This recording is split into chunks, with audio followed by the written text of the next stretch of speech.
Good afternoon. How are you all doing? I'm not sure if this is on. Oh, yes, it is. How's everybody doing? We're really good. Oh, sorry. A friend. We're really glad to have you here this afternoon. I think many people were a little bit confused about what it might mean to put race back on the table. And I've been kind of struggling with how to set this up. And what I finally came upon was that we're really talking about race from a position of morality.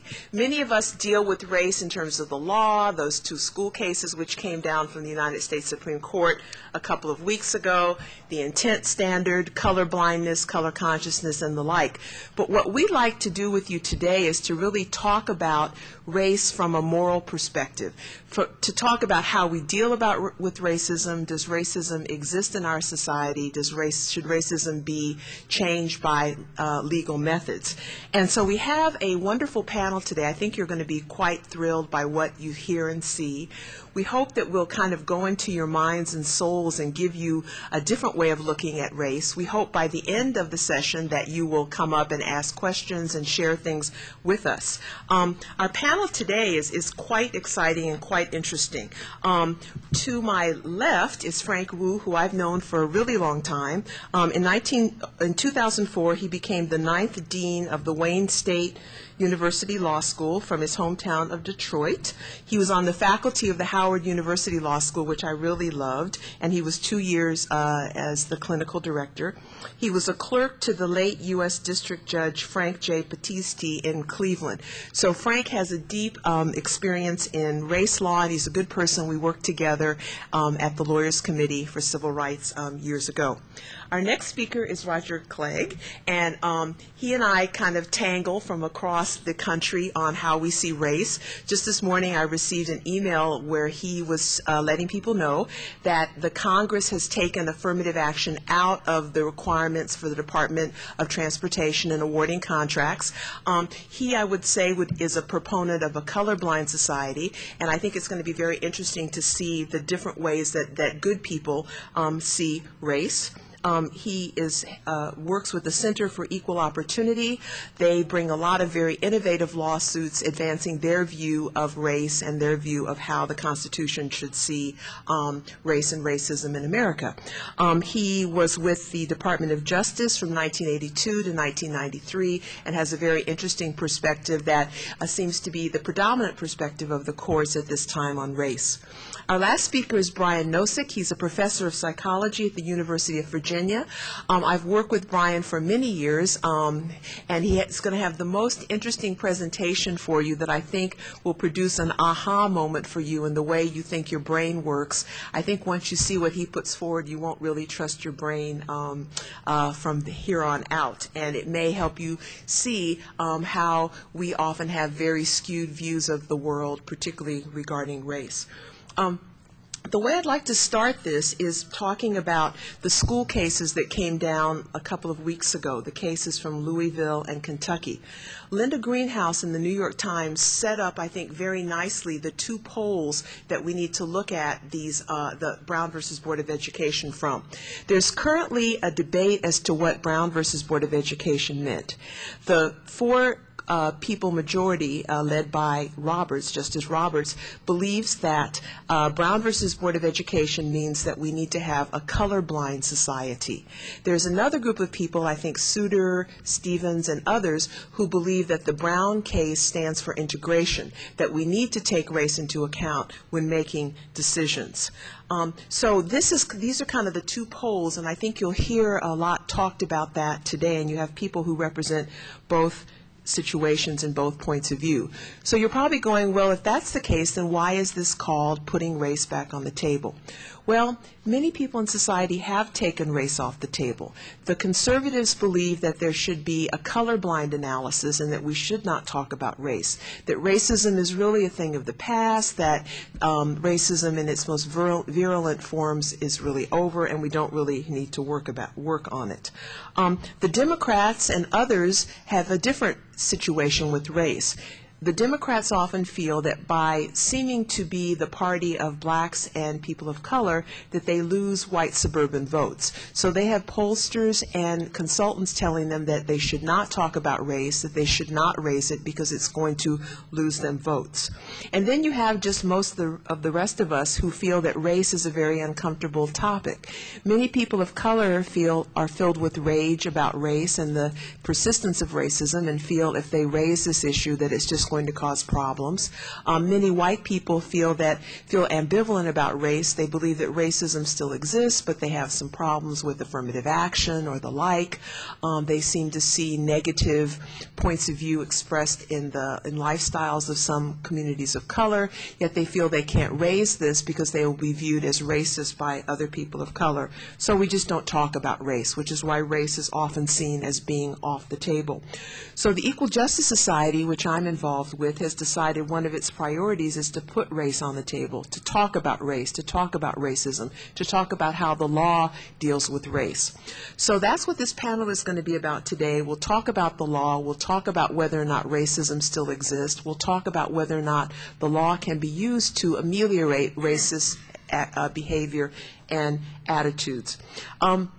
When I was first thinking about this panel, I was going, Roger, oh my God, I always see him on things, on the opposite side. He's happy when affirmative action is eliminated. Oh my God, I'm going to fight with him on this panel. And then I thought, well, that really isn't very helpful. And I think one of the things that Frank Wu is going to talk about is that we need to get beyond villains and victims. So I thought the best way to start this panel would be to see if there was any common ground. So I wanted the panelists to address the following two questions, and we'll start with Frank and move down the line. The first question is, does racial discrimination still exist in America? And you may go, well, of course it does, but there are people who say it really isn't that big of a deal anymore. So I'd like the panelists to address that. And then the second thing I'd like them to address is what should the role of law be in ameliorating the effects of discrimination if discrimination still exists? So I will turn it over to Dean Wu. Thank you, and good afternoon. Let me pick up on this notion that we need a new paradigm for our discussion of civil rights, one that moves us beyond villains and victims. Let me sketch out a crude, simple understanding of what the struggle was at the time Brown came down. The struggle then was to challenge racial discrimination that was explicit, that was overt, that was obvious, that was systematic, that in legal terms was de jure. So the struggle legally, politically, culturally was to persuade people that the practices that they engaged in, that civic leaders could proclaim, that they could run for office supporting, that there was something wrong with that way of life. And at that time, we had what I would argue is a psychologically naive view of the world. That is, once we persuaded people, once hearts and minds were changed, that the rest would follow. To be sure, there were decades of cases, some of them still ongoing, following Brown, in which the mandate of Brown was resisted in organized campaigns. Nonetheless, at that time, it was clear which side you were on, and we would like to think now that all of us marched, even people too young to have been alive then. It's funny, the memories that we have. No one remembers having been on the other side.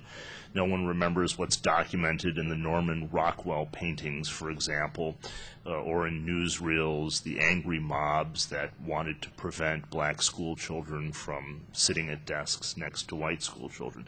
Be that as it may, that was an era in which the lines were clear. All right, fast forward 2 generations later, a little more than 2 generations, about 50 years later.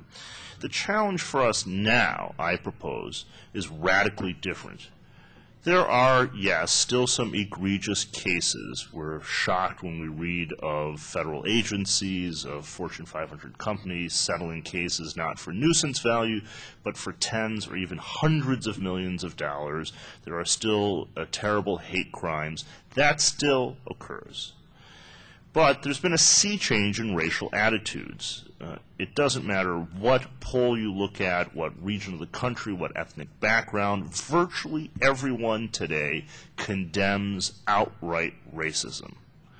And almost everyone also celebrates diversity in a rather vacuous way.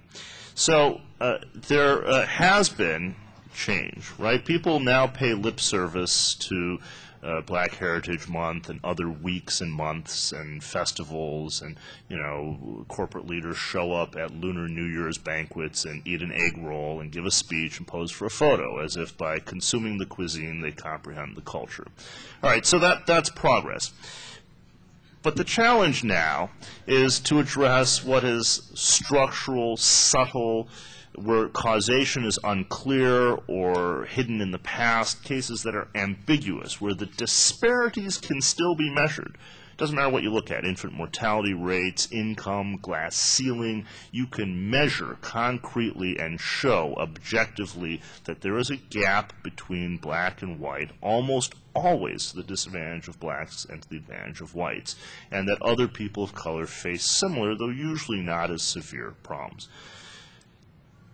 But the language that we have is still about villains and victims. So what I propose is that we look at these cases with a new approach, that we stop talking as if all we're concerned with is de jure bigotry, but that we develop a vocabulary that addresses what we'll see today, those cases that we would be ashamed of if only we were presented with them, that lurking in the backs of our minds, unbeknownst to every one of us in this room, though we may proclaim ourselves to be liberals in favor of civil rights, there are still stereotypes exactly as they were 50 years ago that we deny and that overtly we don't use.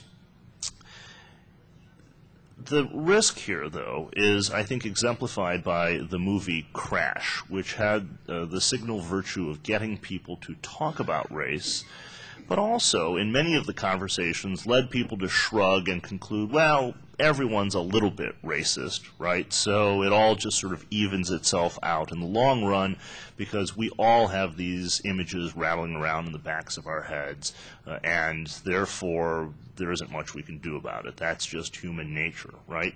Except that it's clear that social structures, and in particular law, can create the conditions that either dispose us and incline us more toward these stereotypes or less toward these stereotypes. And if we can just recapture the possibility of social change that we seem to have abandoned, that's what I think we really need to put back on the table, this ideal. Not that law by itself will cause social change, but that it is necessary, though not sufficient, that it's the foundation, the minimum from which we can build. Thank you. Frank? Roger. Why am I calling you Frank? Roger. It's okay. Been called worse. Well, thank you very much for the invitation to speak here today, and thank you in particular, Eva, for that very, very gracious and warm introduction. Does racism still exist? Of course. In a free society, there are always going to be racists of all colors, and there's always going to be discrimination of all kinds. But there is certainly much less discrimination and racism now than there was 40 years ago. Anybody who believes otherwise is delusional. And I think that we're headed in the right direction. The key now is just not to screw things up. But what do we do about the racism that still exists? And in particular, and I think that the premise of the panel is correct. There are things that the law can do. There are also things that the law can't do that are basically, moral questions. I think that the most important thing is that our society not have de jure discrimination.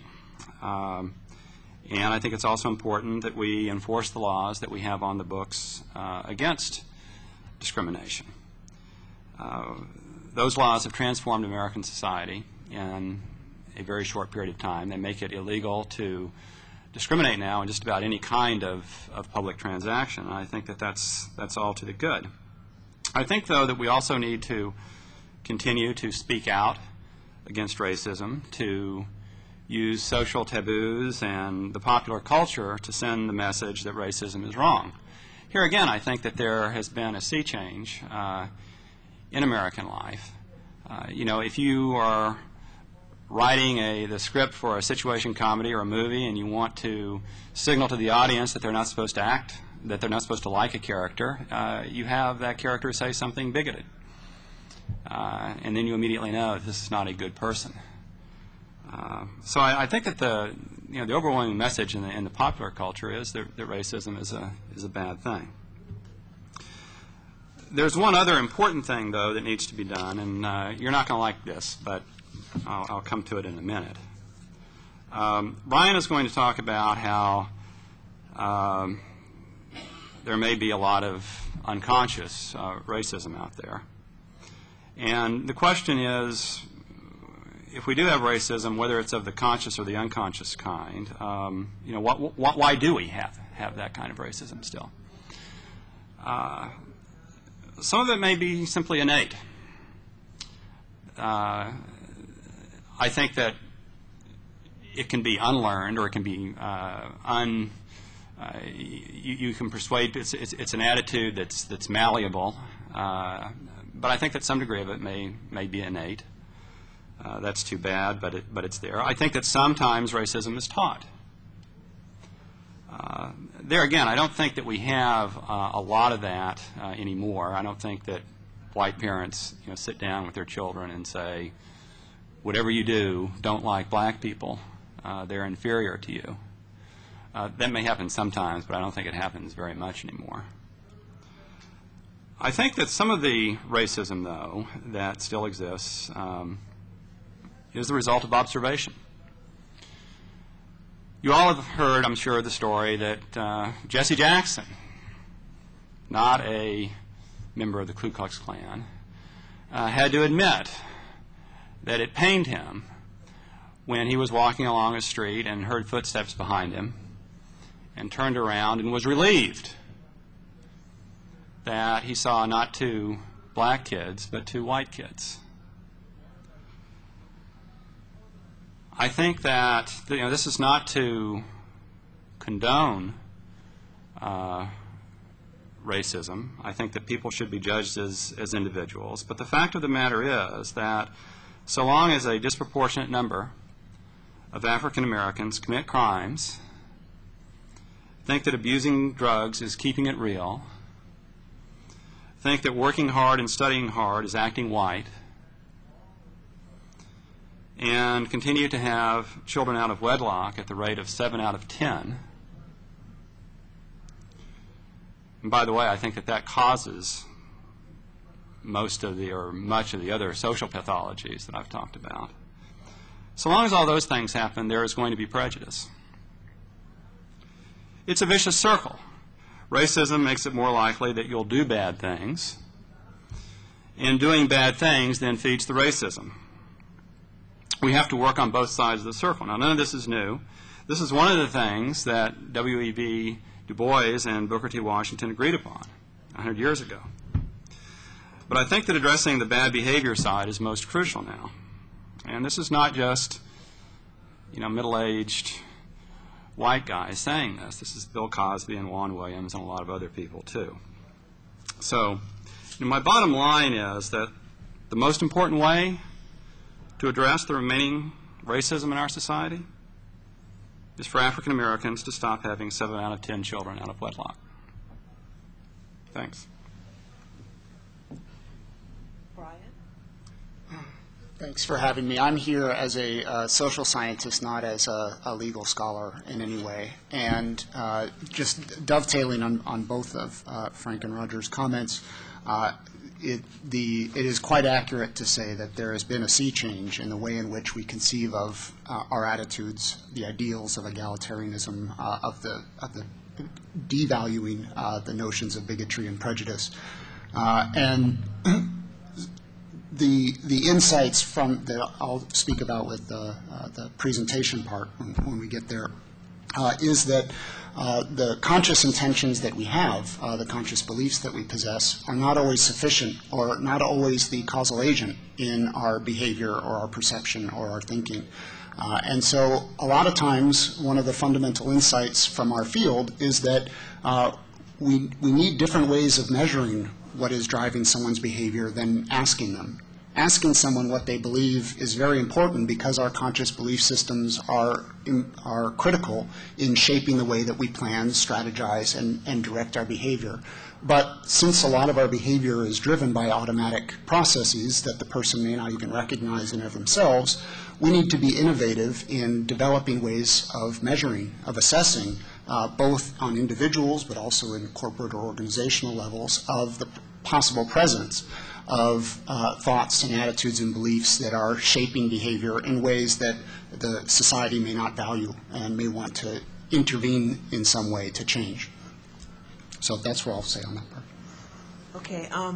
I was having a great deal of trouble controlling myself as Roger was talking about how pathological members of my race are, but I will try to be dignified and not go off and further give credence to the fact that we're wild, crazy people. But I would imagine most of the black people in the room were very offended by what was said.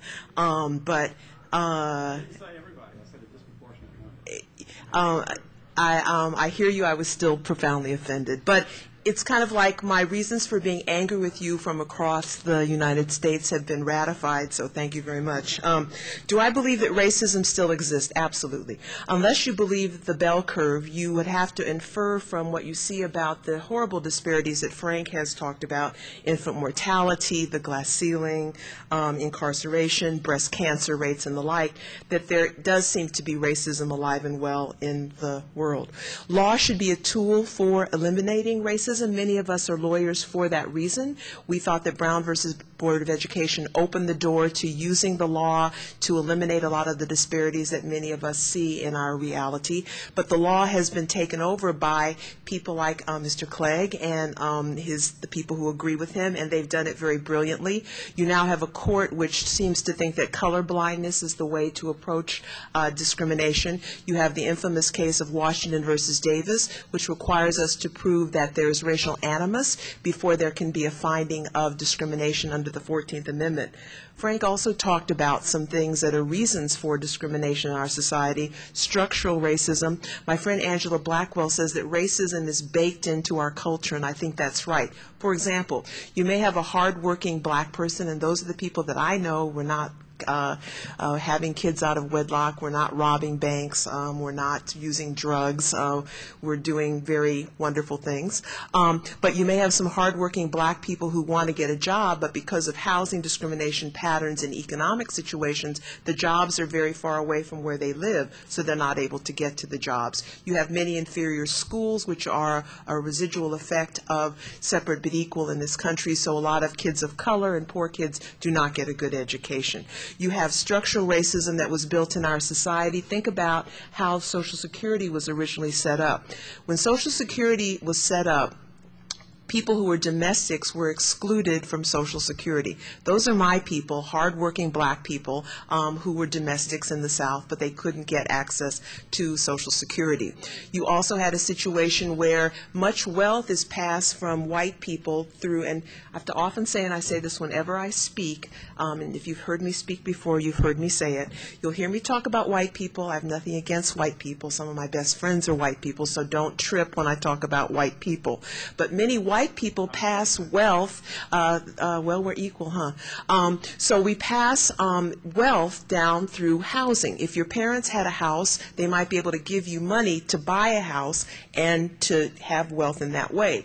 Many black people were not allowed to own houses or to get mortgages or to buy houses in certain areas, so we were not able to amass that kind of wealth. And this isn't anything where people sat down and said, I own slaves. It's just that the structural racism has had an impact on our well-being. Another thing which we're going to talk about today, which impacts racism and its vitality in this country, is the notion of unconscious bias. Nelson Mandela, in his autobiography, wrote something very interesting, and it's very analogous to what Mr. Clegg said about Jesse Jackson. Nelson Mandela was hidden away during apartheid, and they wanted to take him from an unsafe part of Africa to a safer part of Africa, and so they took him to a plane. And when he got on the plane, the pilot was African, and Nelson Mandela freaked out because he couldn't imagine that an African could really pilot a plane. Nelson Mandela, African National Congress, totally into black power, yet he was so socialized to see what black people could and could not do that even this great warrior for black rights could not imagine a black man flying a plane. So we have this situation where there's an anecdote about, not an anecdote, but actually a study that was done called something along the effects of, can Emily and Brandon get the same benefits as Lakeisha and Jamal? The study that was done had identical resumes.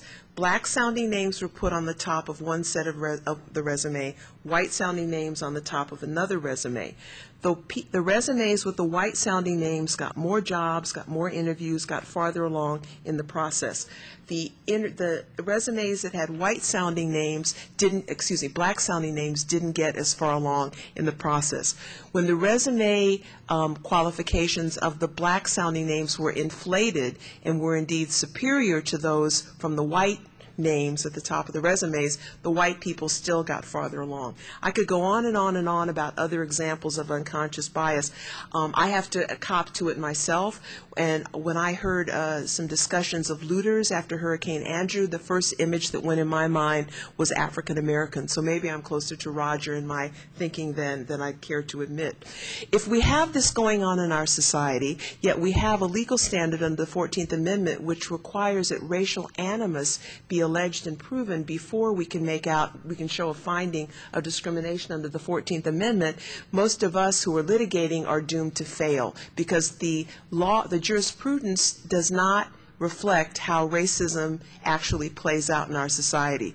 You have Don Imus calling young black women nappy-headed hoes, yet he says he's not racist. You have Michael Richards calling black people niggers and saying, back in the day we would have lynched you, yet he says, I'm not racist. No one's racist. Chris Rock, who I love, was on the Bill Maher show, and Maher turned to him and said, do you think Michael Richards was racist? Do you think Don Imus was racist? And Chris Rock said, well, what do they have to do to be racist? Kill Medgar Evers? So I think he made a really good point about what is racist, and this is Chris breaks it down, you know what I'm saying? So one of the things we want to talk with you about today is how racism operates on the level of the unconscious. We all have it. It's not a you're a bad racist person. We all have it. You can't be in society and hear the things that Mr. Clegg is talking about and not come to a conclusion that black people are inferior. So what we want to do with you today, both as lawyers and law students and interested people, and just as people who are out there in the world dealing with race, is to get you to second guess your mind and to get you to realize that all of us carry negative images of black people.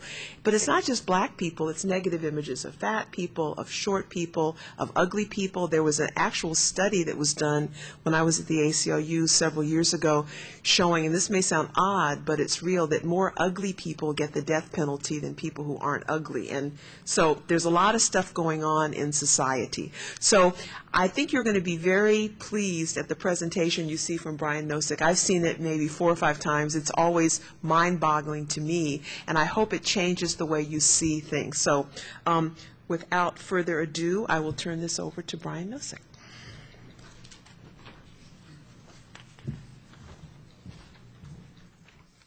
It's a bit of pressure to sit down. This is a little bit different than the routine for a meeting like this. So we'll have some interactivity and some things that you need to be able to see the screen relatively well. So if you don't have a good view of the screen, you might want to relocate it a little bit.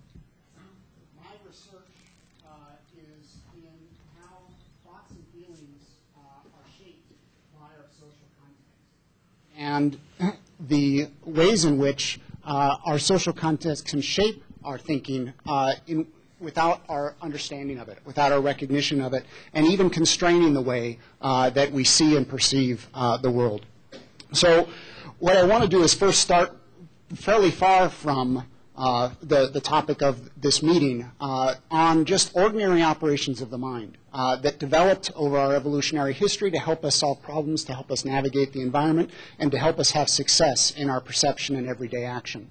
And by studying the ordinary operations of the mind, we can discover ways in which our minds do things that are quite unexpected or could be considered errors or bugs in the system as not reflecting the reality that's out there or the things that we intend to do, but showing something important about how the mind makes shortcuts, uses heuristics, uses strategies to try to solve problems very quickly for us so that we can be successful in navigating our everyday environments.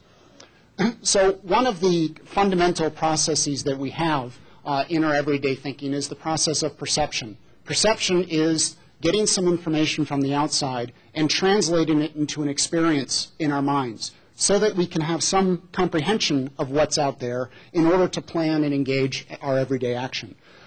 So I presume that everyone can perceive the screen here, but what I want to tell you is that the squares with the A and the B in them are the exact same shade of gray. Now I'm assuming as you're looking at that, you are not experiencing the squares that are A and B as the exact same shade of gray. But I'm insisting to you that they are. So does anyone's perception agree with me? Or is anyone willing to agree with me that these are, in fact, the same shade of gray? No one is willing to agree with me. All right, we will provide some evidence that they are. So I am going to I can grab onto these little squares, and I'm just going to drag it off the side of the screen. I'm not going to do anything PowerPoint tricky. This is just a standard pushing it to the side, and you'll see that they are the same shade of gray. Here we go. A and B. You're supposed to ooh now. Okay. Oh, thank you. Thank you. Very good.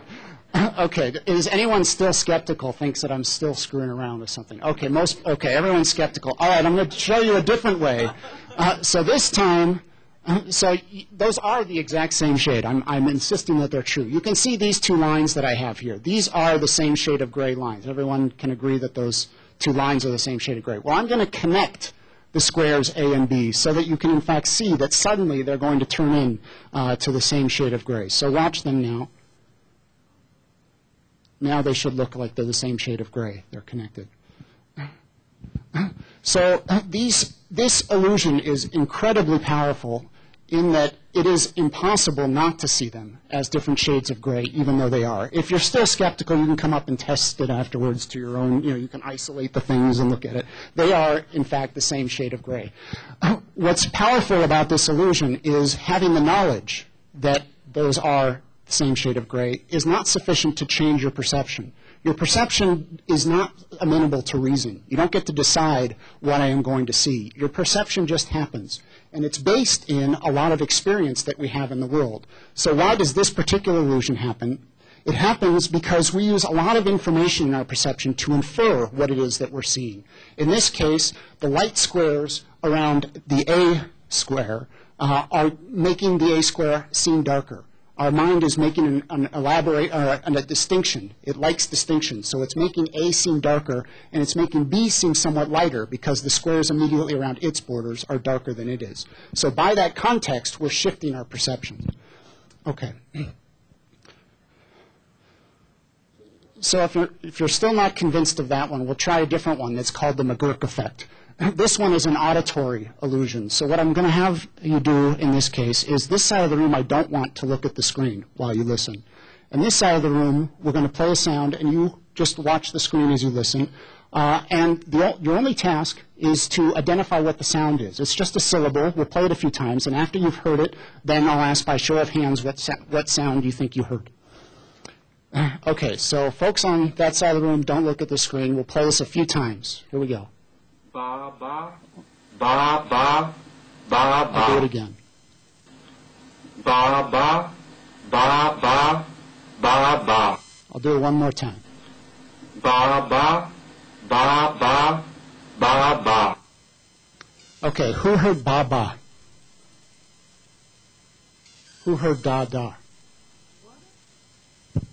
If you're not freaking out, you should be freaking out, all right? That is freaky. Everybody on this side, some people hear gaga. Okay, a couple people on this side. If you heard both, well, that means you probably were looking and not looking. So this is amazing. We'll do it again, but now you can control your own looking and not looking, and you will have a different experience hearing the sound. Ba, ba, ba, ba, ba, ba.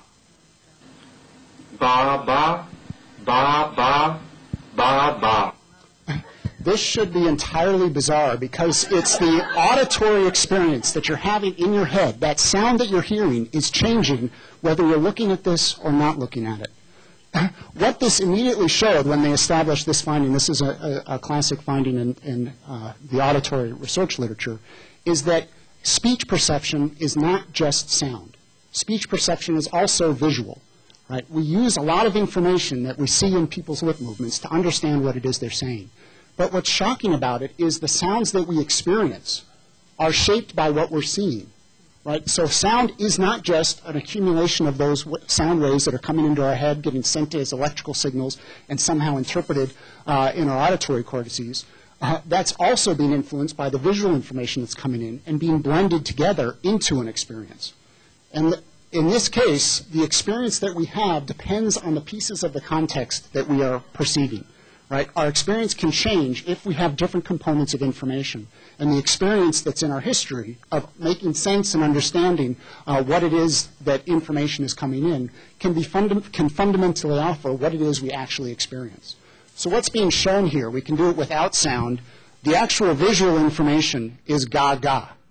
But we don't hear or gaga in either case unless you didn't hear it very well.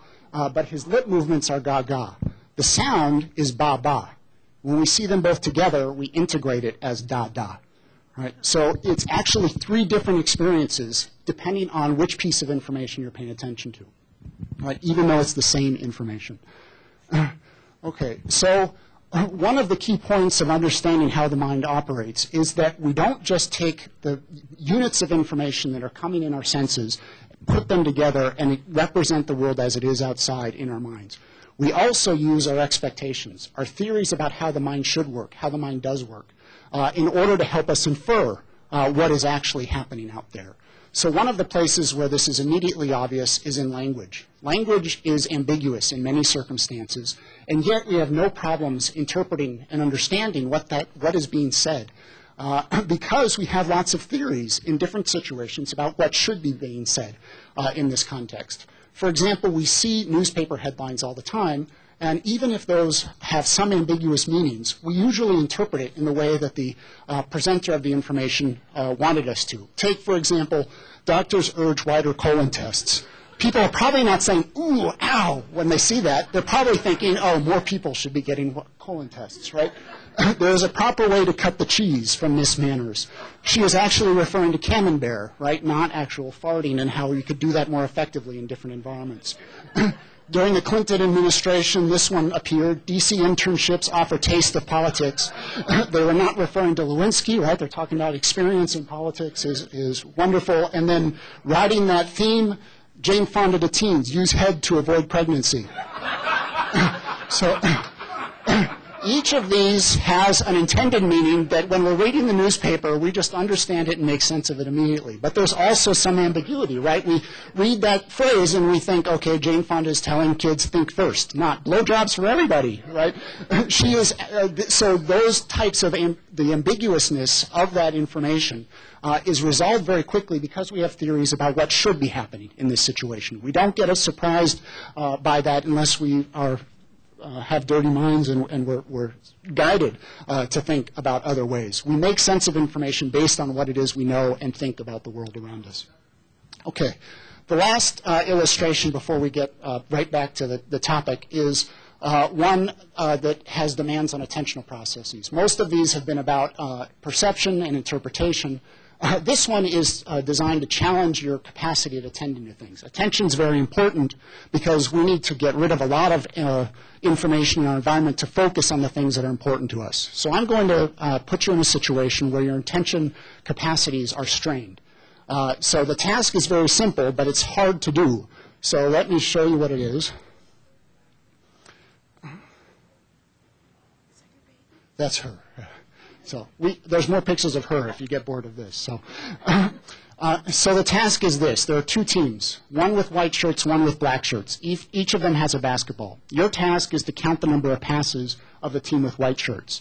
Now, that sounds very simple, but these are overlaid images. They're not separated, so it's a little bit hard to see the images. So what you have to do is do your best at concentrating on the people with white shirts and count how many passes they make. Simple task, all right? At the end, I'll ask how many passes were made. Okay, ready? Let me close this. Here we go.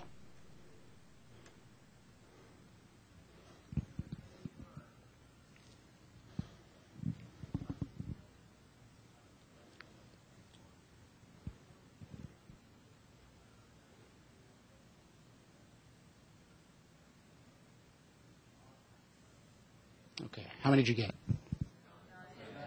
It's 10.5, so halfway on the 11. Good. Anybody notice anything unusual, out of the ordinary, that didn't belong? Somebody wandering through with a surfboard or something, holding something up. Anybody else see something like that? Someone holding up? She went from right, okay, so there's someone walking, okay, all right. Anybody else have a real good time last night at the party, right? Okay. All right, let's watch again, but don't count. Just watch the screen.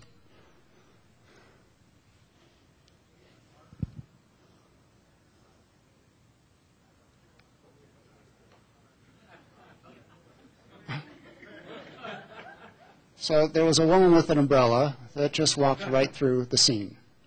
One person in the room saw it the first time. Right? I assume everybody saw it the second time. Anybody not see the one with the umbrella walk through this one? All right. If you did, get your vision checked. So both times, that light was coming off the screen. It was hitting your eyes. It was hitting your retina. It was activating the cells on the back of your retina, saying there's light right here. That was getting passed back to your through your optic nerve to your occipital lobe that processes information about seeing.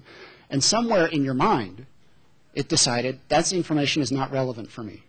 But you had no experience of that decision because that was handled for you, right? It was automatic because it's very useful for it to be automatic. If we were constantly deciding what information am I going to attend to and what information am I going to ignore, we would be overburdened just with the process of thinking about what do I want to pay attention to. Instead, our mind makes a lot of decisions for us. And it makes those decisions because there's a lot of information that we just can't handle. We need to have simple processes in order to help us navigate our environments. All of these things are based in our prior experience, the experiences that we've had in our lives that shape what it is that we see and what it is that we do moving into our future. So let me start to transition back to the point. Where are we with time? Fine? Okay. Okay. Now, I'm not going to prove this one to you because no one believes it when it's on the screen. But these two tabletops are exactly the same shape and size. This one here that looks like it's really long and short, and this one here that looks fatter and narrower. They are exactly the same shape and size, but none of us perceive it that way. I did because I knew that no one would just believe it by saying it. I brought them so you can test yourself. So if you'd like to test yourself, they're right here. But they are, in fact, just like those two gray squares that didn't seem like they were the same shade of gray. These two tabletops are the same shape. When I rotate one, in fact, I can rotate it really quickly, but you'll still think I'm screwing around with PowerPoint. But I've got these red squares. So if I take one and I just click the rotate,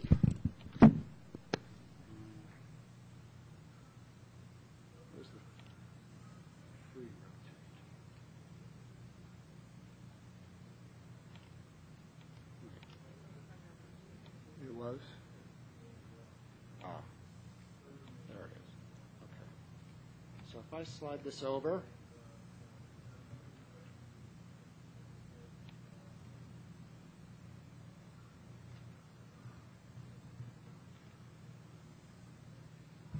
that's an ooh moment, right?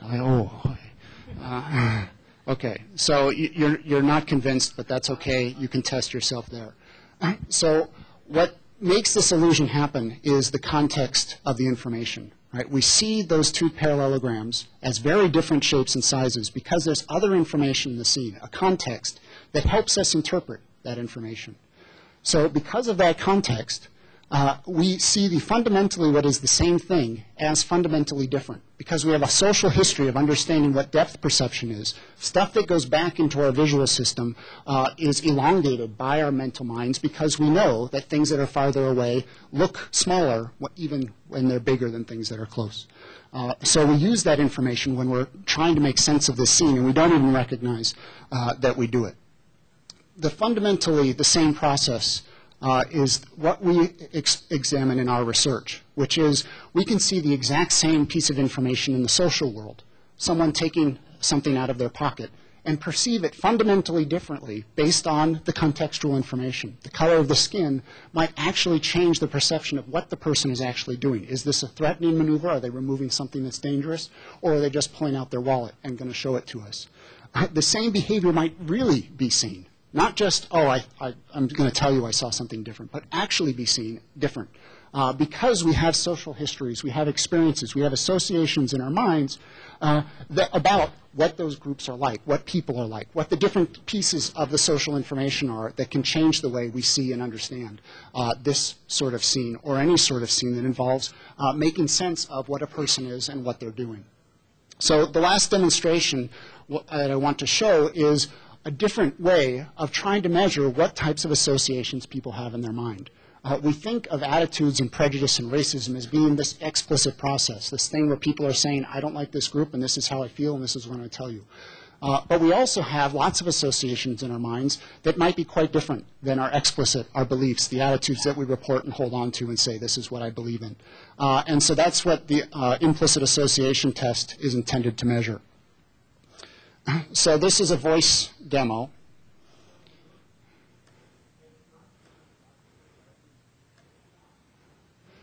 So the task is relatively simple. We'll go through 5 different phases. And all you need to do in this first phase is faces are going to appear at the middle of the screen.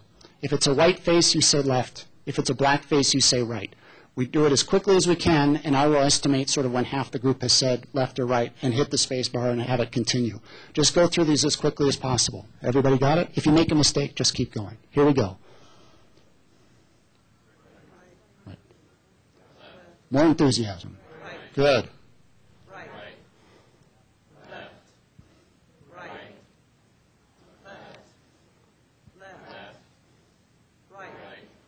Good. Okay. An average response time, each one of about 1.2 seconds. Okay? The next task is to do the same thing, but now you're going to see words. When you see a pleasant word, you say left. When you see an unpleasant word, you say right. Again, go as fast as you can. Here we go. Left. Good. Left. Left.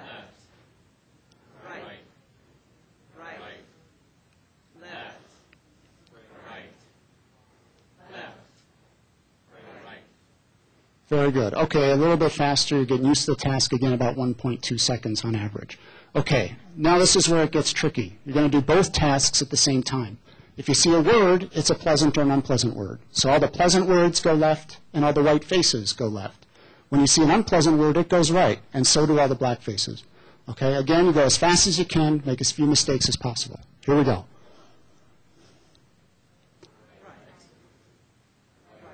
Good.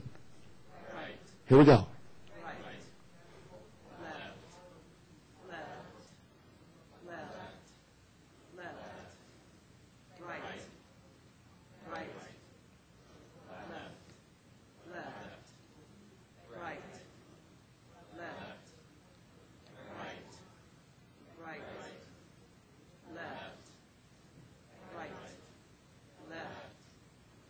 Okay, about the same speed, even though you're doing both tasks. Okay, so remember that, about 1,230 milliseconds per response.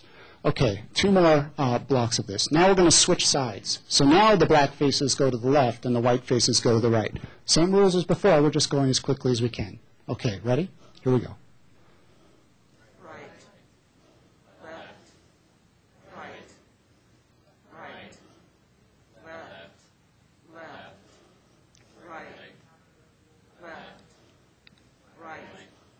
Okay, very good. Now you're getting even faster. Okay, last one. So now the pairings have switched. So now all the black faces in the good words go to the left, all the white faces and the unpleasant words go to the right. Again, same as before, just go as fast as you can, make as few mistakes as possible. Here we go.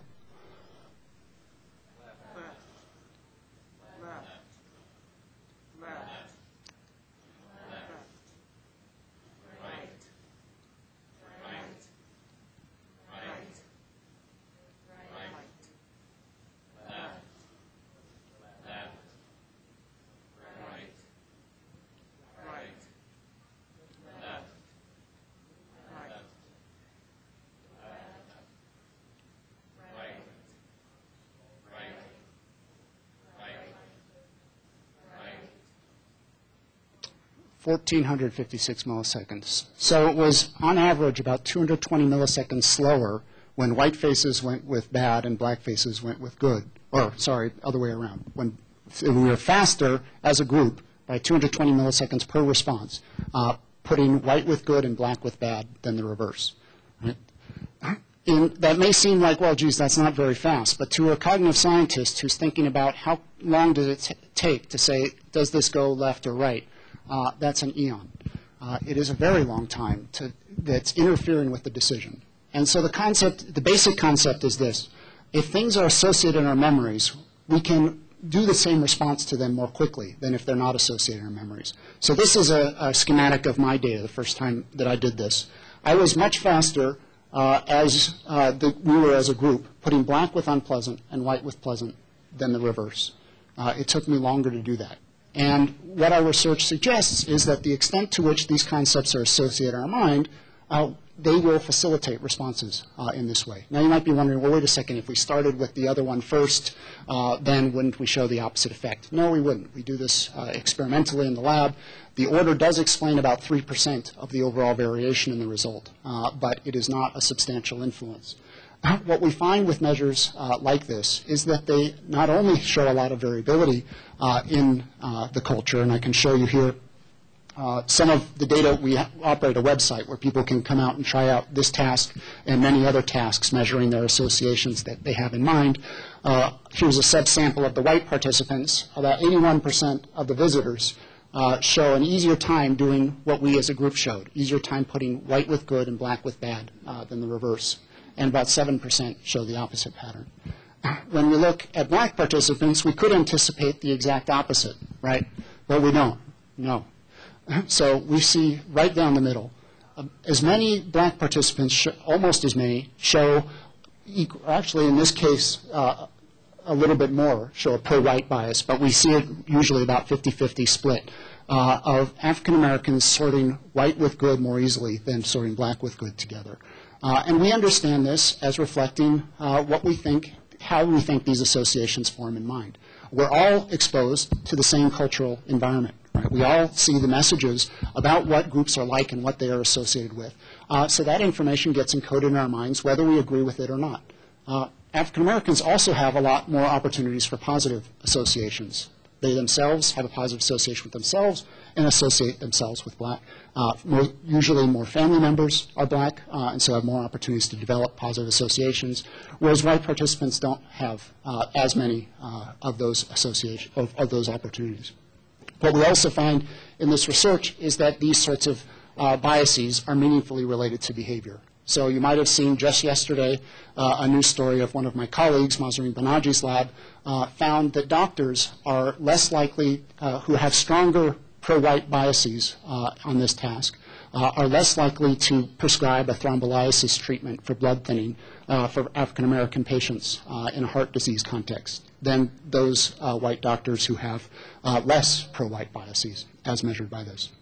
So the implications of all of this is that we have lots of stuff going on in our minds that we may not be aware of, that we may not be able to control, and yet has meaningful impact on the way in which we see and judge and act in the world. So if that's the case and it has the potential to do things and lead us down roads that we don't want to be led down personally or that we can't be led down legally, then how is that addressed in the law? How should it be addressed in the law? Should it be addressed in the law if it's coming without intention? So that's where I'll stop. Thanks very much.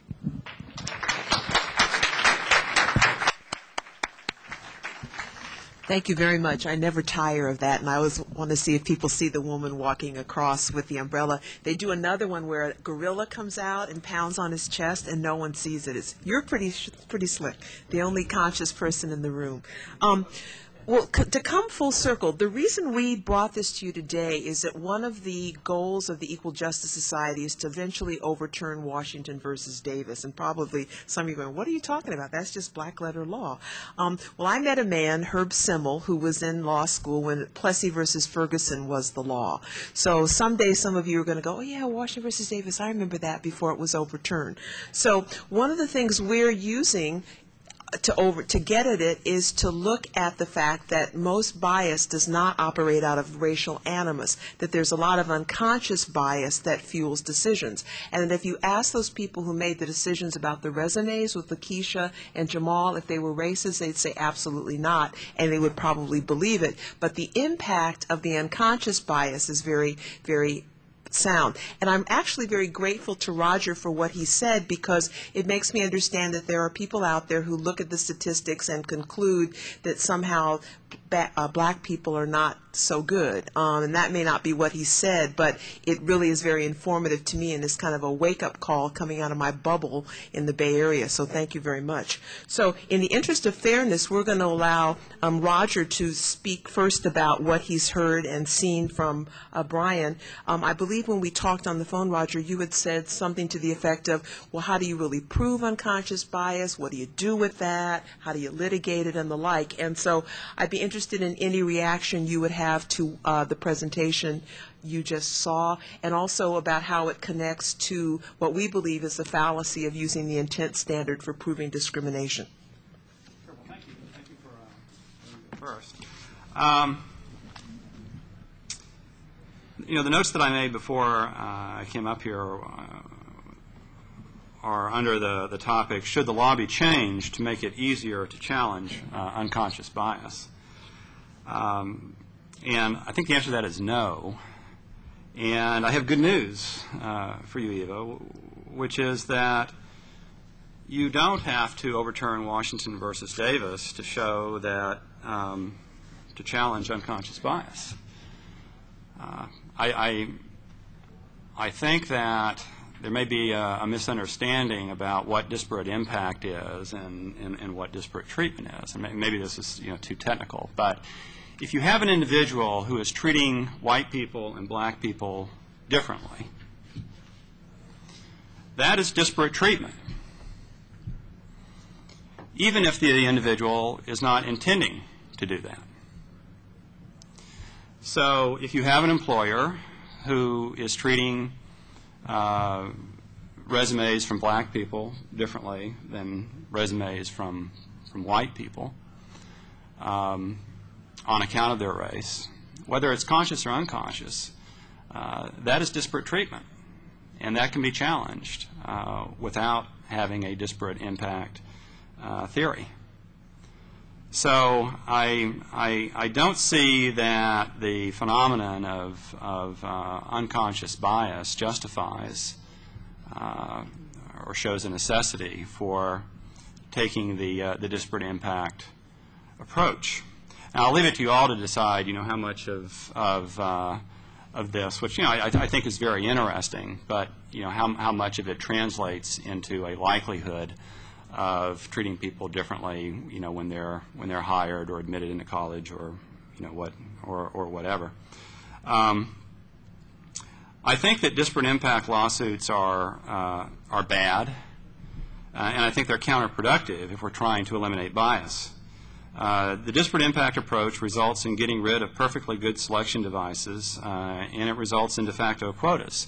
And I think that both of those things actually cause resentment and are likely to reinforce stereotypes and racism. Quotas and racial preferences are bad. I mean, that's the other sort of predictable response is that, well, if there's a lot of unconscious bias out there, that means we've got to have quotas. I think if what we're trying to do is to eliminate bias, quotas are a really bad idea. One of the things that was talked about, and I can't remember if this was you or your colleagues, but that one way one thing that you need to do to address unconscious bias is to expose people to counter stereotypes. In other words, if you are taking this test and before you take it, you imagine a really good black person and a really bad white person, that helps you to address this disparity. Well, and of course, more broadly, I think the argument is that if white people or anybody who tends to associate black people with bad things, if we're going to address that, we need to expose people like that to more positive black people, right?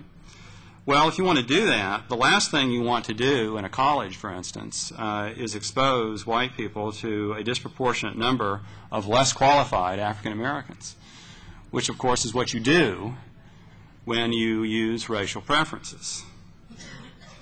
Now, I hasten to say that other kinds of affirmative action, taking positive steps to ensure that there is no discrimination, warning people that you've got to be very careful if you're in the personnel office because you may be unconsciously discriminating, and sort of taking explaining this to people and sensitizing them to the problem and helping them to overcome this unconscious bias. Those sorts of things. Casting a wide net is another common form of affirmative action. Making sure that you don't just hire through an old boy network, but that you recruit, far and wide. Getting rid of irrational hiring criteria. This is the sort of thing that's often challenged under, disparate impact theory. All of those things are fine.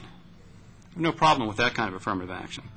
And by the way, I would love to see, personal identifiers removed from resumes and from college applications. That was something that Ward Connolly was trying to get done, by the way, and there was a lot of opposition to that on the left. So, I guess that's my, my immediate reaction to the sort of legal implications of this very interesting study. Okay, this is on. All right. I'm going to offer 3 comments to what we just saw and 6 comments on Roger Clegg's comments. All right, in order.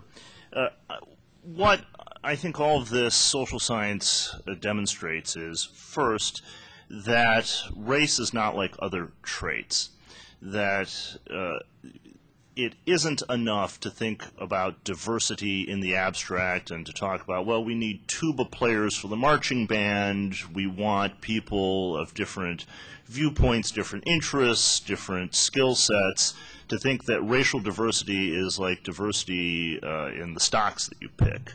That race has a unique history, that racial stereotypes are different, and they're demonstrably different. Second, that within racial stereotypes, we shouldn't abstract either. There's a tendency now, when we talk about race, not just in the court cases, but in common discussions, to just use examples and flip them around. Well, if a black person were denied a job, why would it be better if a white person were denied a job? And to use examples where casually we just mirror what was bad 50 years ago and say, well, this is morally exactly the same as Jim Crow, how can you distinguish, and so on. These tests and the other data, and we've only just seen a little bit of this, shows that it's not the same. That the images that attach to white people and the images that attach to black people, the images that attach to Latinos and Asian Americans are different. I'm never mistaken for a thug. It's just never happened. No one has ever shied away from me on the street because they thought I would snatch their purse. On the other hand, I can't tell you how many times people have said, oh, will you help me fix my PC? You Asians, you're so good with this technology. I want to go right over and reformat their hard drive. It's a different stereotype, right? It's the nerd, geek, rocket scientist, child prodigy stereotype. And there are so many examples of this that I think we do a disservice to serious discourse about race when we assume that you can just flip things around. Third, the most troubling aspect to me of the Supreme Court's latest case in this area was when the Chief Justice, in an aside, just dismissed all empirical data. Go back and read there. It's just 2 sentences. You probably glossed over it because there's so much more that's troubling in what he wrote. But what to me was the most troubling part is a passage that reads something like, and I'm paraphrasing, there are empirical claims about whether racial integration produces social benefits or not. The parties have produced all sorts of evidence on this on both sides. We need not decide that debate. Okay? And just glosses right over it. What I think has happened is the court has demonstrated a desire to abstract race, to talk about it in formal, categorical terms, not to talk about it in empirical terms. That's radically different than Brown. It's even different than the U of M cases decided just a few years ago, where the social science mattered. And it is a turn away from a tradition started by Brandeis, with the famous Brandeis briefs that we all know about, in which the presentation of facts about the world around us were meaningful, and in which trial judges, appellate judges, and indeed justices took it into account. This court is not inclined to do that. They're more inclined to say, well, there's data on this side, there's data on that side, there's all sorts of data, we can't sort it out, so we're not going to bother. All right, 6 comments on Roger Clegg. First, there's been a fascinating shift that I think is exemplified by 2 books from some time ago, The Bell Curve on the one hand and Dinesh D'Souza's The End of Racism on the other hand. It used to be that people we would now call bigots argued, as they did in the bell curve, these are genetic differences, they're hardwired, they're biological, they're immutable, they're eradicable, and some races are simply better than others by whatever measurement. That has been replaced over time by D'Souza's cultural pathology argument. In End of Racism, he actually says the bell curve is wrong, it's bunk. He says the reason that there are all these disparities, that there are these problems, and he presents at length the sort of argument that Roger Clegg did, that it's a cultural pathology, that there are bad practices that have developed over time, and it's not that black people are hardwired this way, it's that black culture has gone off the rails, and so they only have themselves to blame. I don't find either the old-fashioned biological claim persuasive nor the cultural claim persuasive, but I think it's important to distinguish. All right, second point, why don't I find it persuasive? Because it's often presented just as a cover. That is, it's just the old bell curve argument dressed up because it's not fashionable to say it's hardwired. And instead of saying, well, it's all black people, it's couched in caveats and disclaimers. No, not all, just most. Just some, just a disproportionate number, just more than within the majority or among whites. And this presents a logical fallacy that this data shows. It's the fallacy that our brains are perhaps hardwired to engage in, that of illicit conversion. In formal logical terms, it is to believe if all A or B, all B, if most A or B, then most B are A. Or you can do it with all. All men are human, that doesn't mean all humans are men, right? That's the simple version of it, right? So there's just something not wrong with generalizing, but risky about it, and we easily make this sort of illicit conversion. African Americans are disproportionately whatever, therefore most African Americans are like that, or most people who abuse drugs are African American, etc., and almost all of those claims are demonstrably false. Third, the drug use example, it's very interesting. Studies consistently bear this out. Black people don't use drugs any more than white people. They're just prosecuted for using drugs more than white people. The disparities reflect prosecutorial and law enforcement practices, not actual human behavior. Fourth, there's a difference in how we perceive exactly the same conduct as we saw in that simple graphic. I'm borrowing something from Paul Butler. If someone is white and a friend of yours and comes and tells you their high school daughter has a drug problem, what do? Do you suggest that that person be put away in prison for life? No, you say, well, I know a good rehab center, maybe we can check them in, we don't want any scandal, let me try to help you out. We take a therapeutic view. Whereas if someone African American presents the same behaviors, not only is it condemned, but it's regarded as illustrative of the group. Fifth, As to African Americans thinking that academic work is behaving white, Claude Steele's work shows that this is not something that we ought to blame on young black people. It is rather the product of socialization that is pervasive, that ironically causes even those African Americans most interested in academic achievement to feel threatened by stereotypes. That's what the greatest irony here is, that not that gangbangers face bias, that's fine that they face bias, but that high-achieving African-American men and women who want to do nothing but study still face bias, including the sort of internalized bias that is so hard to root out.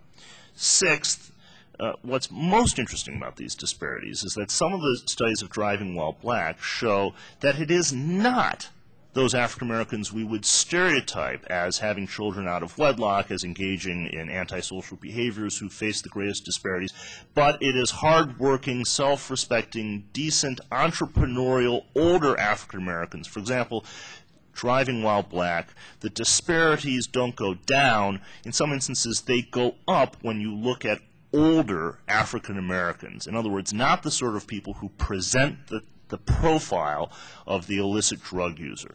So all of this, I think, dovetails nicely. Indeed, Mr. Clegg's presentation supports Dr. Nozick's presentation. It shows that even good, decent people who are not bigots can so easily, because of what's just around us, absorb these images and repeat them and rationalize them to ourselves. Thank you. In a few minutes, we're going to be asking you all if you have comments or things to say. So, and we're almost out of time. So we hope this has provoked interest on your part. I can tell from your reactions that it has. And you may want to challenge us, support us, or the like. So, Brian, would you like to say any things in responses to what you've heard from Frank or Roger briefly? I'll just be very brief because I found it all interesting and I'm more interested in the discussion. Frank, I won't even elaborate on because it was a lot of the things that have a lot. He mentioned a lot of the social science and didn't go into detail of it that I would have mentioned in order to say what's relevant about his comments. And I want to point out one thing that Roger mentioned that I think is very important and shouldn't be ignored, which is the potential resentments that can result from things like different strategies of trying to change the way that the culture is currently, and in particular the distinction between a colorblindness and multicultural approach. We have done some research and we are trying to replicate the result now, so this is sort of preliminary summary, and we were surprised to discover this, where we present people with colorblind arguments or multicultural arguments. So it's coming from a college president, and they're saying, you know, our campus is going to be colorblind, and talking about the value of that for society versus multicultural. We matched them in a number of ways so that they were not distinct. Different types of people respond positively or negatively to those different arguments. White participants in particular. White participants who come from regions of the country where it's mostly white responded much more positively toward the colorblind argument than the multicultural argument, in having more positive attitudes towards whites and blacks, or towards blacks in particular, when presented as a colorblind argument. This is what the mission is. But they responded very negatively to the multicultural argument. The opposite was true of whites who come from very diverse districts. So whites who live in very diverse communities responded much more positively to the multicultural argument. And our interpretation preliminarily is that people who live in very multicultural environments realize that when you're in a multicultural environment, you can't be colorblind. And so you have to, the multicultural messages are more resonant with how you feel. Whereas when you're not in a diverse environment, the colorblindness message makes a lot more sense. Why would I pay attention to all these differences when that never impacts me on a day-to-day basis? So that's something that I think is important to recognize, that people will respond to these things very differently and very negatively in some cases if their own experience guides them as saying, wait, that doesn't make sense for me. That's all I'll say. Frank had 6 responses to Roger. I only have 4. The first thing is, one of the things we'd like you to take away from this, those of us at the Equal Justice Society, is that there's a big battleground between the disparate impact standard and the intent standard, and we are on a mission to overturn Washington versus Davis. It may never happen, but that is our goal. There's a document that was written in the Meese Justice Department, and Roger, you may have been there at the time. You may have even written this, and now that I've heard you talk, I think that you did. It's brilliant. They're very smart and effective. I have to say that, even though they make me nuts. It's something called the Constitution in the Year 2000, and they talk about how the disparate impact standard is a dangerous one and that the intent standard must stay in place, because if we really looked at disparate impact, we would have to change everything in society, because people of color are so disproportionately harmed by the current arrangements, and I think that's exactly right. So I don't think there's anything I could say that could ever convince Roger that disparate impact is a good thing, and there's nothing he could say that could convince me that it's a bad thing, but stay tuned. We're going to be litigating that for a while. Second, I have litigated affirmative action for many, many years. Nobody is for quotas. We're always for goals. In the San Francisco Fire Department, women were not allowed to apply to be firefighters until we sued. Despite the rich Asian American community in San Francisco, there was not one Asian American officer in the fire department because of other stereotypes about Asian Americans that disadvantaged them as well. We had goals for how many people of color and women had to be in the fire department in each entering class. In one of the years, there was not a qualified woman of color. So we said you can go ahead and hire a white woman for that class. If there were strict quotas, we would have gone ahead and hired a woman of color who was not qualified. Nobody wants unqualified people in positions. There are people of color and women who can do everything, so there's not going to be any problem filling goals. Resentment. Well, yeah, people of color are pretty resentful that we are so disproportionately underrepresented in jobs, in contracts, and employment. So there's a lot of resentment all around. One of the reasons we think the unconscious bias approach is helpful is that it doesn't point fingers at people, but there's lots of resentment to go around. The last comment is that white people and Asian Americans will be resentful because there are less qualified people in educational institutions. Well, I'm one of those people, and you've seen me for an hour and a half. I don't think you think I'm unqualified. I was admitted to Bolt Hall when they let black and brown people go there a while ago, and I didn't have as high a GPA or LSAT scores as everybody, but I did fine, thank you very much, and passed the bar the first time, thank you very much. Our Governor Pete Wilson, at the time he was trying to eliminate affirmative action, took the bar 5 times. So I'd like you to let me know who's qualified and who isn't. The last point I'll make, and then I hope some of you will have some comments. Maybe you think probably there's somebody you agree and disagree with up here, and we'd really like to hear from you in the last few minutes. But at the University of California, Berkeley, the flagship school at the Berkeley system, after affirmative action was eliminated and race could no longer be taken into account, there were 800 black and brown students with perfect 4.0 averages who didn't get into school. 800 black and brown students with 4.0 grade averages who did not get into Berkeley. You could not say that these young people were not qualified. Part of the problem harkens back to what I talked about before, the notion of structural racism. In many of their schools, there were no AP classes. Many of the kids thought that they didn't want to take AP classes because it might bring their grade average down. If you take an AP class and get a A, you get 5 points. So people who had over 4.0 got into UC Berkeley. But it's clear that those kids were not unqualified people. So I think it's too crude of an argument to say that people who are admitted by using their race are unqualified. So that's all we have to say for now. I've seen some people rolling their eyes and laughing, and so please come up to the mic so we can hear you.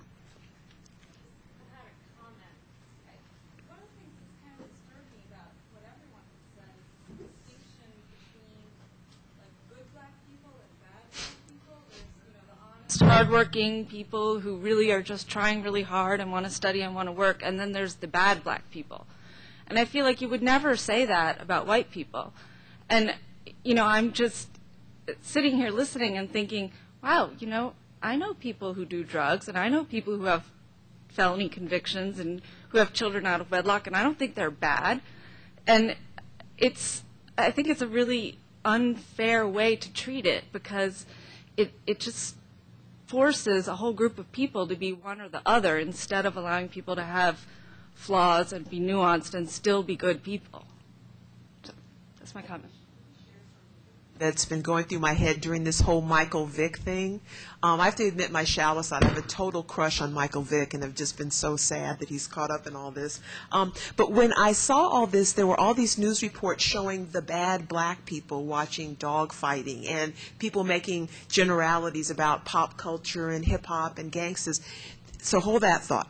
There's also a movie out that was based on a Broadway play. The movie's called A Soldier's Story, and I don't know if you've seen it. It's a brilliant movie, and it's about a kind of a hard-ass, if you will, sergeant right after, I guess it was during World War II, and he gets killed. And it's assumed that the Ku Klux Klan killed him. And it goes through this whole meditation about the black sergeant being angry because there are black people messing up, the bad black people. So what happens in our society is when any black person messes up, you just feel so bad because you go, oh my God, this plays into Roger's view of what we're like. So you see Michael Vick spread all over the place as kind of the poster man, poster person for bad behavior. And I think you make a very good point. It's a real burden when one black person doing something that isn't quite cool, you feel it colors everybody's views of us. But then you hear Mr. Clegg talk and you realize that there are people who really do generalize. It's what Dean Wu said.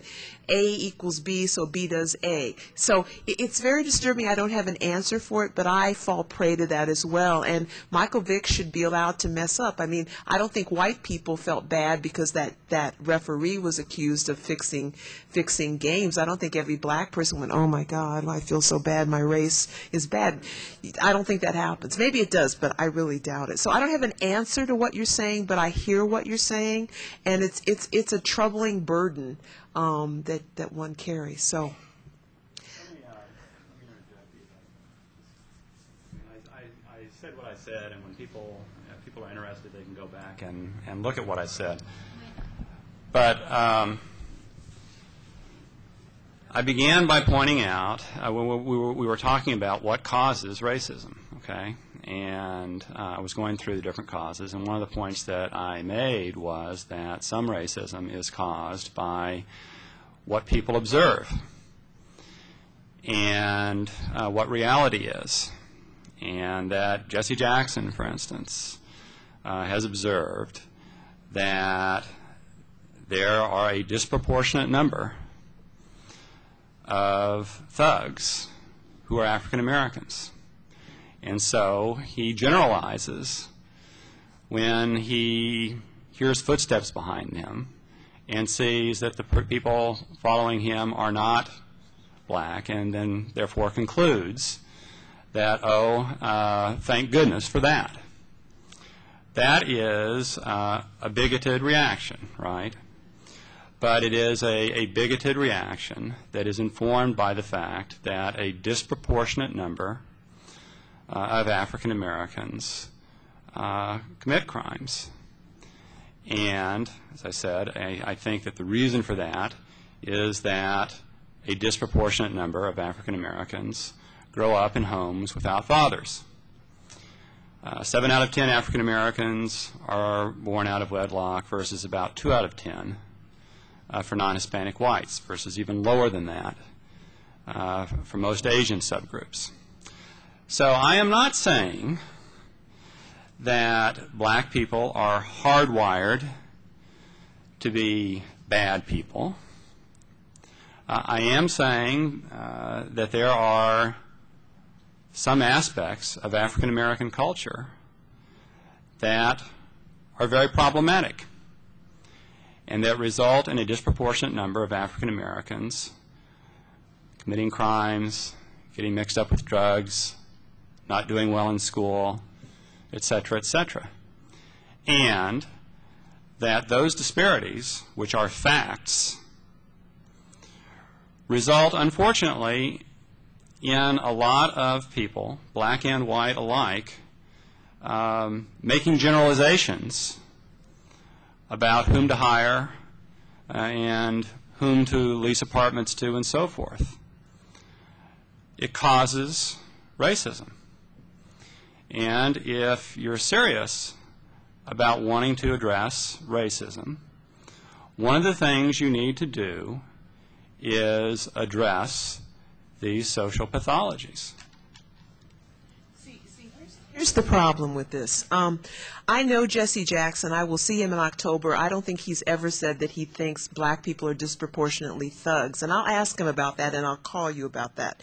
Second, I would imagine there's some people in the room here who were raised by single mothers. Thank you. And that doesn't mean they're thugs and horrible people. Next, there's been a study done by the ACLU showing that the reason black men particularly are so disproportionately caught up in the criminal justice system is because of things like driving while black, and it's also brown people as well. And once you get stopped because you're in the wrong neighborhood, you're caught up. So it's not that we're committing more crimes, is that the racism of some police departments catches us. The drugs, I think it's been said over and over that black people do not use drugs more than white people. And then the last thing I'll say is there was this amazing 2020 report done, you may have seen it, where they sent a black person, white person to get jobs, to rent cars and the like, and the white person always got more. And then the last little vignette was very powerful. They had a black man who was a college graduate and the like trying to get a cab in New York, and a little bit down the road from him in the same block was a white man who was an actual murderer. An actual murderer. The cab went around the black man to pick up the murderer. So we are graced by Judge McKee from the Third Circuit. Judge McKee. I thought all murders in New York were the cab drivers. Relieved to know that not all driving the cab I'm running in. I think we have to be careful what we define as fact. I don't know what the numbers, the 7 out of 10 born out of wedlock, I don't know to what extent that is adjusted for demographics. I don't know, and maybe you can help me with this, whether or not if you adjust for economic income, urban versus rural, and those kinds of adjustments that you would normally make in making that kind of a statistical comparison. I don't know what that gets us in terms of the number of whites born out of wedlock in a similar demographic. I'm hoping, given your legal training, that you would know that before you use a number like 7 out of 10 black folks born out of wedlock, which may be true but may be meaningless unless there's some kind of adjustment to show us that it's more statistically significant for black folks than for white folks in a similar kind of cohort. I just don't know the answer to that, if there's an adjustment to get to the cohort. Well, I'm sure that if you control for some of those factors that you talk about, there will be less of a disparity. But I think the point of my argument is that even if the disparity vanished completely, if growing up in a home without a father makes your life harder and makes it more likely that you're going to get into trouble with the law, less likely to do well in school, et cetera, which is true, then if you're serious about wanting to address those disparities, on a black to white basis, those black-white disparities, you're going to have to do something about the fact that a disproportionate number of out-of-wedlock births are to black people. And listen, I agree with you that it is a bad thing when white people have children out of wedlock too. But I'm just saying that all the kinds of disparities that trouble everyone in terms of income and crime and all that, I think can be traced, or much of it can be traced, to growing up in a home without a father. And as long as there are many, many more black people born into homes without a father than white people, those disparities are going to continue. And this is a problem that is very serious, but it could be addressed by the African American community without having to spend a dime of federal money. And you could go from 7 out of 10 to 0 out of 10 in 9 months. if you were serious about it. No significance there with the 9 months and the incubation period, I assume. That's why I picked 9 months. Okay.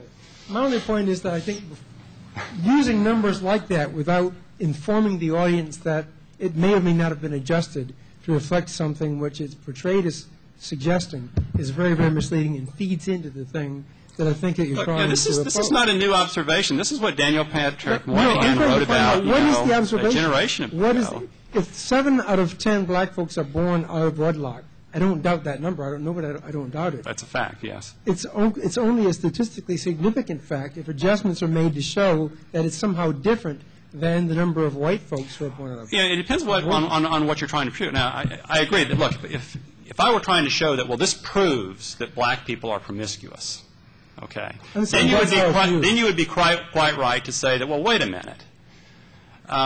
You've got a control for all these other things. That's not what I'm saying. Okay, we're saying the same thing then. Yeah. I'm saying that's how the number is used, and throwing the number out the way. Well, that's how it came across. And we need to be careful.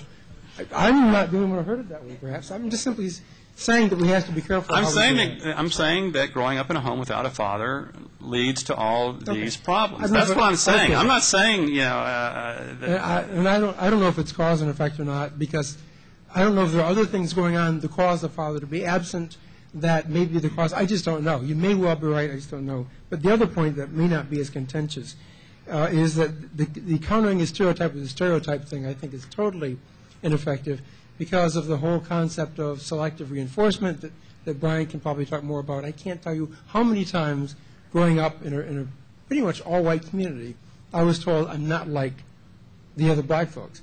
And I think no matter how much you confront a stereotype with a positive stereotype, the positive stereotype always becomes the one that is the exception to the rule, not the one that negates the rule. And I think anybody who is black who succeeded can attest to that, because we've all heard it. Well, you're not like the others. The mind does not allow for that kind of relationship to the positive stereotype. Well, you know, you may or may not be right about that, but the reason that I bring it up is because, and again, Brian, I don't know if it was you or if it was in the article that I read, so maybe it was one of your colleagues. You made the point that to fight this kind of unconscious bias, it is very useful to be exposed to what were called counter-stereotypes. And the point that I was making was that, okay, if you buy that, and I don't necessarily buy that, but if you do buy that, then using racial preferences is completely counterproductive, because then you are going to end up exposing people, you know, these unconscious bigots, to people who are less qualified.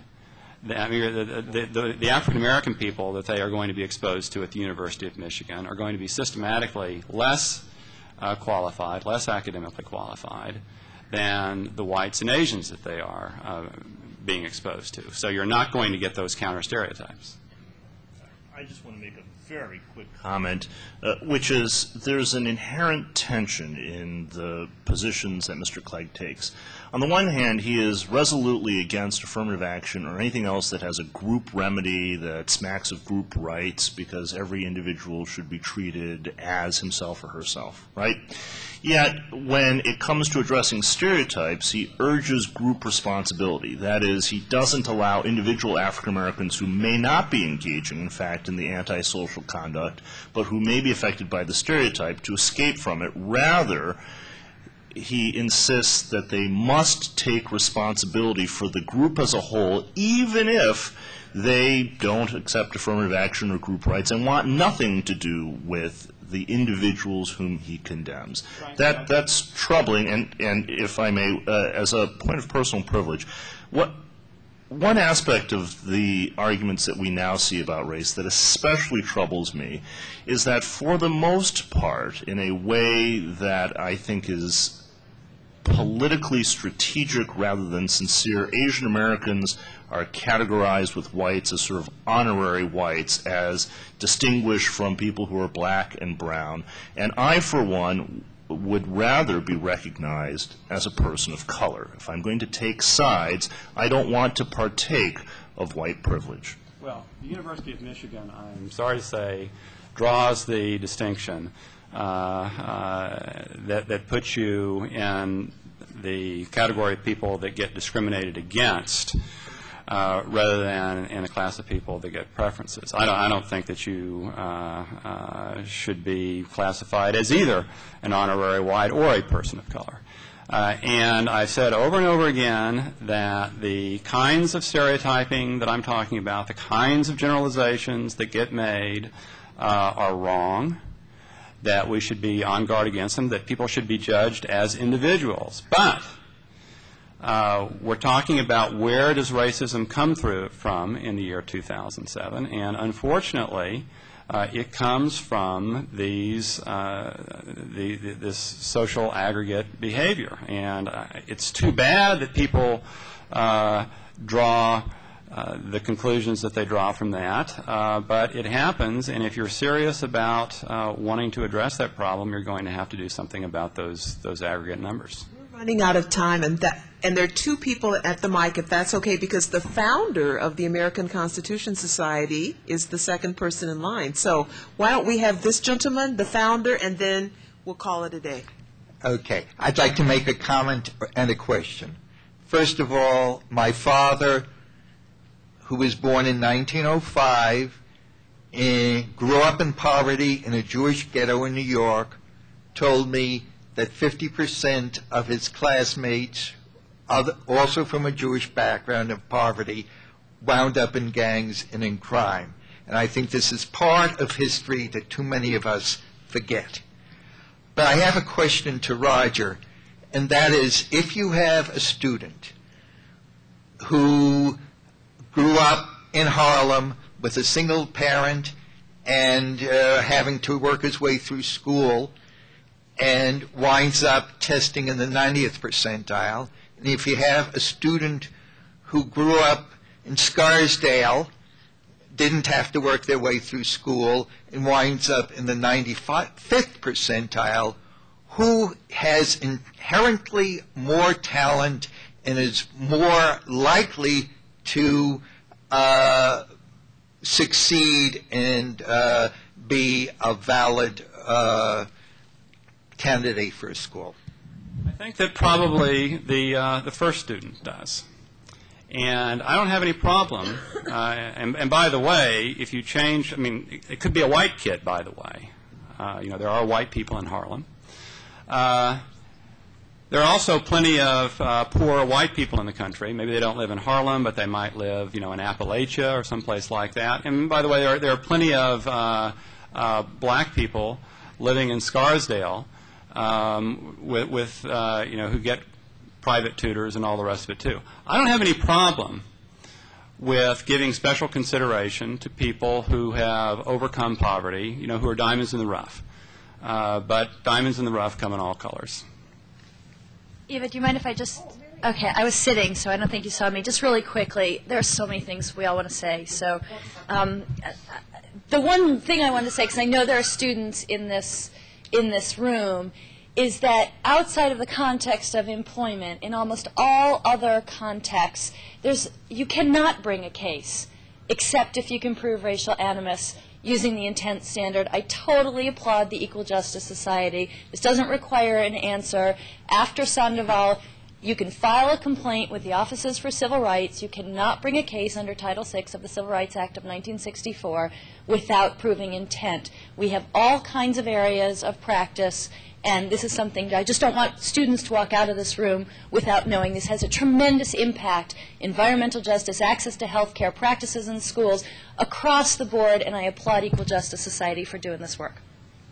I don't know why it would be limited to employment. If you had a teacher who was putting African American kids into the learning disabled category, whether they were doing it consciously or unconsciously, if they're treating black kids different than white kids, that's disparate treatment. You're just wrong, but yeah, I don't have time to go into it. That's just wrong. That is wrong. Why is that wrong? It's wrong because it's disparate. You're calling it disparate treatment. It's disparate impact. The evidence will be, look, these African American kids were treated differently, and that's disparate impact. Now the litigant, under Washington v. Davis, if it's a constitutional case, has to show intent.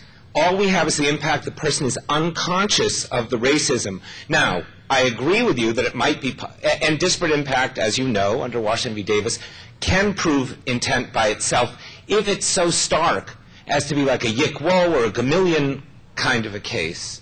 But in the absence of that kind of starkness of pattern, the unconscious racism isn't got at right now under Washington v. Davis, which isn't to say that one couldn't litigate sufficiently to show disparate impact alone is evidence of unconscious racism, and consequently Washington v. Davis collapses on itself. But that's not the state of the law right now, although I gather Eva and others will work on this, and maybe you can join them in an amicus brief urging the court to read Washington v. Davis this way so that we can get at the unconscious racism. I guess that wasn't what I was going to say, although I think it's a great idea, and I'd love to see the two of you working together. Don't hold your breath. Well, I guess that don't hold your breath really is, to me, the unfortunate piece of this, because what I hear coming from Roger, unfortunately, is a kind of complete abdication of responsibility for racial justice in the United States. I think that I think the premises of your argument are wrong. I mean, we have countries in Europe that have very high out-of-wedlock birth rates. France is maybe over 50% now, Sweden probably higher. So your major premise is that this is what causes all these problems, and I don't know that. And you concede a bit with Judge McKee that we might have to control for some other factors, the main one of which, it seems to me, of course, in the United States is the disparate economic situations of the races, not caused by a high number of out-of-wedlock births. It is caused by that. What year did it start? Because in the 30s and 40s and 50s, I don't know enough about it. I assume you're talking about modern culture. It persisted, of course, from slavery. Slavery, Jim Crow, a history, hundreds of years' history of racism. And to say black people don't earn the same incomes as white people because 3 generations ago, 1 generation ago, this kid was born out of wedlock is to totally miss people who didn't accumulate property here. They were brought here as property. It's just the idea that it might be difficult for people whose education was unlawful, learning to read was unlawful, that a culture that's built on that might not, I mean, it's 100 years ago, it's not an infinite period of time, might continue to have persistent difficulty, particularly economically, particularly in light of the accompanying attitudes, and to put all of that aside and say, well, if we adjusted, if we controlled for some of these things, the rates would be the same. If we controlled and they would be the same, then the problem isn't the out-of-wedlock births, it's the other kinds of social situations that lead to some of these problems. But that's actually that actually wasn't my point either, but I think it's important. I do think it's important because you self-assuredly say this. My point really is the one about responsibility, because at the end of the day, you say, well, breaking down stereotypes is important. But the Supreme Court has now tied the hands of cities and towns that want to break down stereotypes, not through affirmative action, putting what you describe as lesser qualified, but let's just call them qualified people of color into higher education, which is happily, at least for now, still constitutionally permissible if schools choose to do it. But the integration of elementary schools and high schools, where everyone goes to a school, no one is denied a seat, has now been held unconstitutional by the Supreme Court, equating it with equating integration with segregation, eliminating the very tool necessary, the primary tool, perhaps, for breaking down the stereotypes that you say you decry. And so it's the way those two things don't fit together that really bothers me. If you want to help break down stereotypes, then let's find ways to do that other than simply blaming all members of a culture for whatever the difficulties of some members of that culture. Many white people are criminals too, you know, but I don't think that all white people should be judged based on the behavior of some minority of them. But cities and towns and other private institutions too need the tools. And when you insist on a rigid colorblindness that doesn't take account of the different social situations, as you do, you wind up both saying, here's the problem, and the solution is illegal. So for me, that's the most unfortunate part of this. I think I've got to wrap this up. Brian wants to make one comment. Wait. One comment, and then we're done. I think we could talk for, a lot of time, and this is good. But Brian, and then we're out of here. I think you can do a lot to fight stereotypes without engaging in reverse discrimination. Brian, please. I have 1.5 comments. The half comment is this is way more interesting than scientific meetings, so I'm going to go to a lot more law conferences. The other comment is that the root of what Roger's claim is, I think, is it's important to note that it's an empirically testable question, is what are the causes of racism? And this is something that occupies a lot of interest in people's minds, or even the implicit associations that might not have the animus component. And it's quite possible, perhaps plausible, that people who observe a group being more likely to do bad things will develop associations that are more negative about that group. So if that can be demonstrated in research, then there'd be some basis for that claim.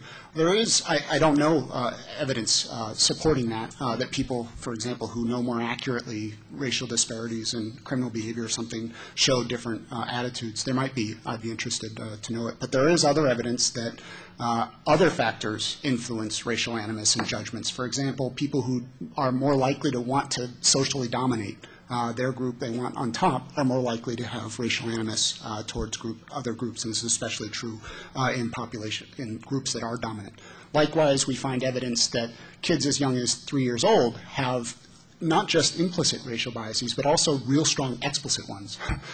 They are actively prejudiced, and I don't think that those can easily be explained by their knowledge of criminal rates or other things. They're getting that information very quickly, probably from other sources. Not in, as Roger correctly pointed out, there isn't, I don't think, many people sitting down and telling their kids that this is how they should feel. Rather, they're soaking in very general information, and that can really breed on the very basic ways that our minds work in order to develop these associations quickly based on whatever evidence we can. Well, some people, I think, isn't it true that there's a lot of social science evidence that we just tend to rationalize why people who are like us, for whatever reason, are better.